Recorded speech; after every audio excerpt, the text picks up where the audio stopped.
ನಾಡಿನ ಅತಿ ದೊಡ್ಡ ಜಲಾಶಯಗಳಲ್ಲಿ ಒಂದಾಗಿರುವ ಲಿಂಗನಮಕ್ಕಿ ಜಲಾಶಯಕ್ಕೆ 1966 ಕ್ಯೂಸೆಕ್ ಒಳಹರಿವು ಬಂದು ಸೇರಿದ್ದು ಹೊರಹರಿವಿನ ಪ್ರಮಾಣ 7553 ಕ್ಯೂಸೆಕ್ ಆಗಿದೆ.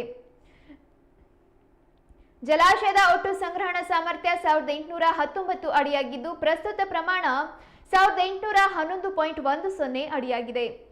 ಕಳೆದ ವರ್ಷ ಇದೇ ಸಮಯದಲ್ಲಿ ಜಲಾಶಯದ ಮಟ್ಟ 1813.55 ಅಡಿಯಾಗಿತ್ತು. ಈ ಬಾರಿ ರಾಜ್ಯದ ಹಲವು ಭಾಗಗಳಲ್ಲಿ ಮಳೆಯ ಪ್ರಮಾಣ ಕಡಿಮೆಯಾದ ಕಾರಣ ಜಲಾಶಯದ ಮಟ್ಟವೂ ಸಹ ಕಡಿಮೆಯಾಗಿದೆ. ಇದು ಶರಾವತಿ ನದಿಗೆ ಅಡ್ಡಲಾಗಿ ನಿರ್ಮಾಣವಾಗಿದ್ದು ಜೋಗದ ಸೌಂದರ್ಯವನ್ನ ನಿರ್ಧರಿಸುವ ಜಲಾಶಯವಾಗಿದೆ.